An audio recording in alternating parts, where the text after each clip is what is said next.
Hi, I'm Jenny with ShowMeCute, and today I have a really fun activity for you that is sprucing up a plain Jane canvas tote bag.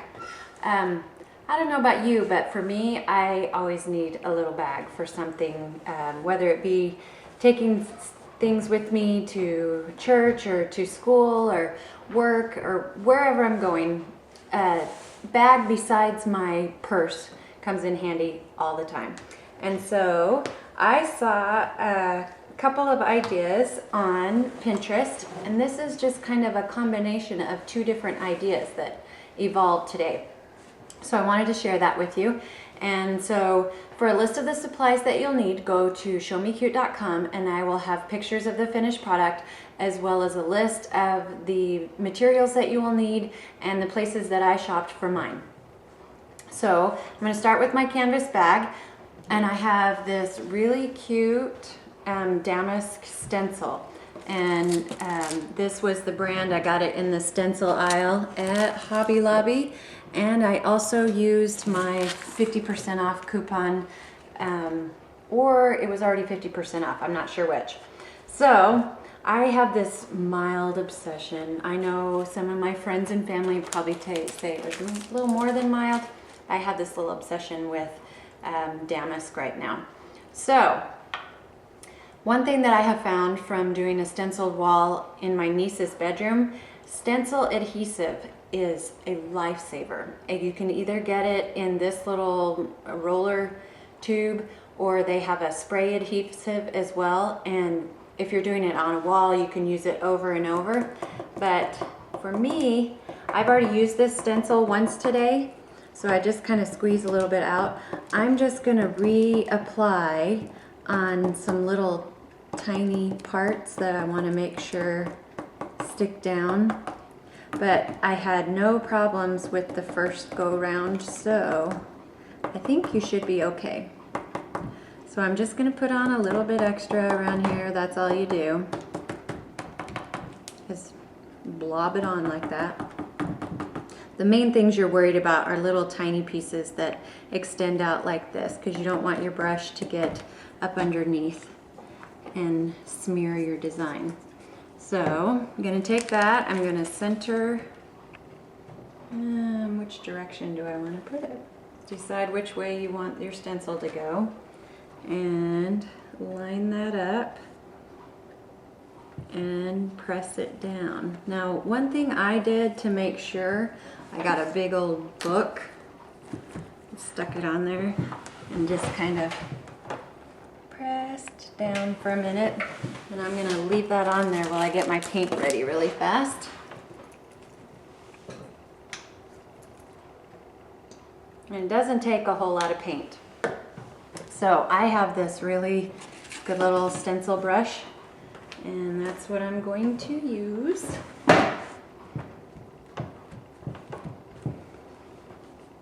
Actually will stick down once you start stenciling as well.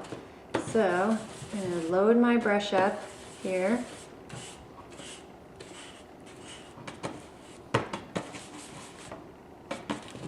And I'm just going to start dabbing it on, and as you go, on these little spots where there's a little tiny piece, I'm going to brush away from it, not into it, so it makes it flip up. So you just keep going around and around. In the beginning, I'm just going to make it stick down like this. And if you have a really good spot, you can just swirl it around like that as well. And as you start to run out of paint, you just load your brush up a little bit more. I'll go ahead and finish this and then come back and show you the final product and one more little trim that I'm going to add to it. Right, I finished applying all my paint and I'm ready to pull my stencil off. One thing to remember is, if you'll notice right here on the side, my brush wandered over there a little bit. So try not to let your brush wander. And sometimes a third hand comes in handy. But you can see how nicely that turned out. pretty fancy schmancy. Another thing that you can do, which I was going to recommend, was adding some glitter to it when your paint is nice and wet as well. It won't stick if you let it dry, so definitely as you go you would need to add some glitter. Just wanted to throw that one out there. Then I have this little sponge tool that I've used when I did the polka dot wall art. If you go back to that video and some of the older videos, this is just a little polka dot sponge tool that you can get in a package at most craft stores, and it makes nice little circles. And I thought adding just a little dot at the top and the bottom would look a little cuter as well. And that's it. That's all it takes. Okay, in the end, if you choose to, you can also take a Sharpie, handy dandy Sharpies that I love, love, love, love. If you want a little bit more crisp edges, you can go through and outline with Sharpie as well. And depending on the color that you pick, there's Sharpies just about in every darn color out there. So I'm going to go through and outline mine, but you can do it or not. And then I'm also going to take this sequin trim that I found in the ribbon department and just hot glue that on at the top, just with my hot glue gun. And no sewing necessary, just your handy dandy glue gun. Don't forget to subscribe to our channel, check us out on Facebook and like us, and check back later for another cute idea.